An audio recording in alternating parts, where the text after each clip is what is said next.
Assalamualaikum warahmatullahi wabarakatuh. Perkenalkan, nama saya Nurul Anwar dari Fakultas Tadris Umum Tadris Matematika NIM 0112.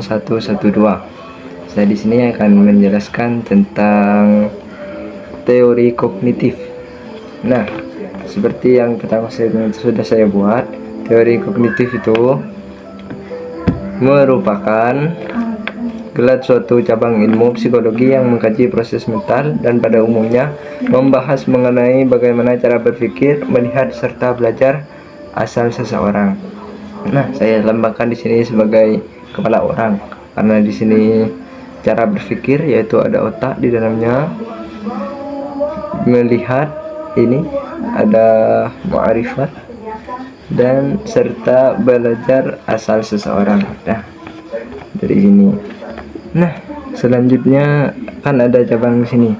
Ini saya lambangkan sebagai pengertian dari teori kognitif. Apa itu teori kognitif? Sudah ada yang tahu? Nah, di sini akan saya jelaskan.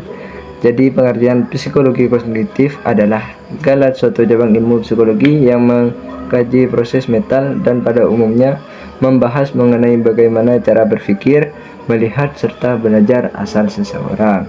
Jadi psikologi kognitif itu akan memberikan kita pengetahuan tentang bagaimana cara berpikir kita, cara melihat kita pada sesuatu, dan kita akan belajar mengenai asal seseorang. Lanjut, yang kedua, di sini ada buku yang saya lambangkan yaitu teori belajar psikologi kognitif. Bagaimana teorinya? Teori belajar kognitif menjelaskan belajar dengan berfokus pada perubahan-perubahan proses mental internal yang digunakan dalam upaya mempelajari tugas-tugas sederhana hingga yang kompleks. Dalam perspektif kognitif, belajar adalah perubahan dalam struktur mental seseorang yang memberikan kapasitas untuk menunjukkan perubahan perilaku. Struktur mental ini meliputi pengetahuan, keyakinan, keterampilan, harapan, dan mekanisme lain dalam kepala pembelajaran.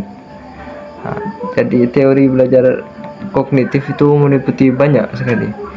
Salah satunya itu pengetahuan, keyakinan, keterampilan, harapan, mekanisme lain dalam kepala pembelajaran.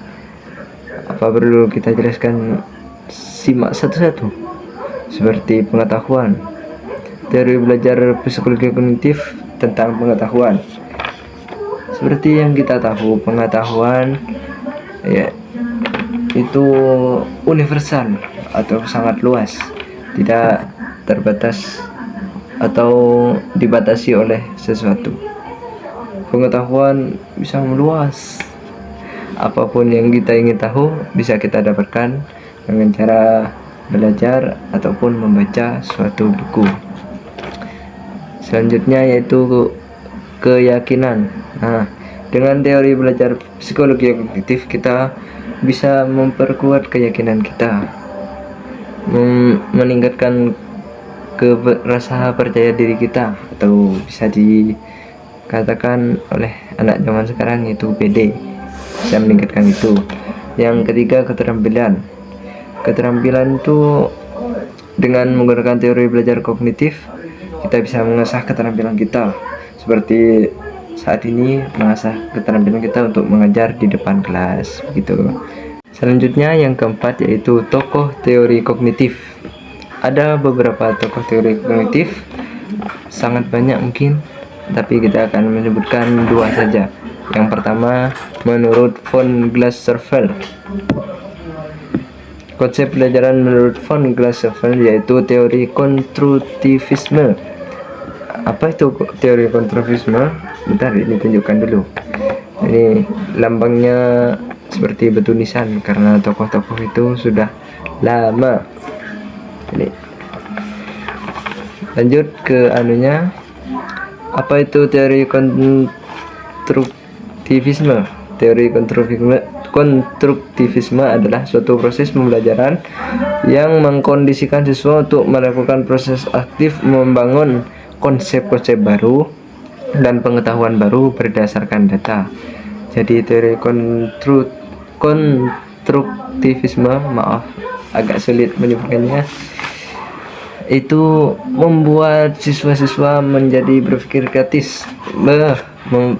kreatif untuk dan aktif membangun konsep-konsep baru tapi berdasarkan data yang sudah ada, seperti itu.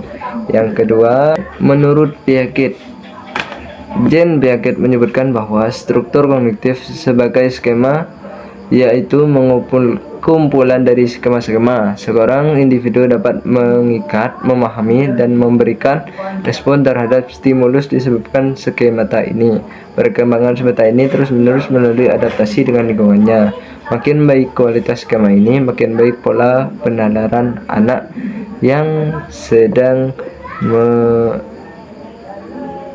mempelajarinya.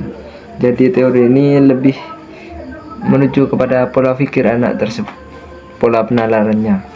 Semakin dia baik, semakin lingkungannya mendukung, maka pola penalarannya akan semakin baik juga. Nah, sekian mungkin sampai di sini dulu penjelasan tentang teori kognitif. Apabila ada salah kata, mohon maaf yang sebesar-besarnya. Assalamualaikum warahmatullahi wabarakatuh.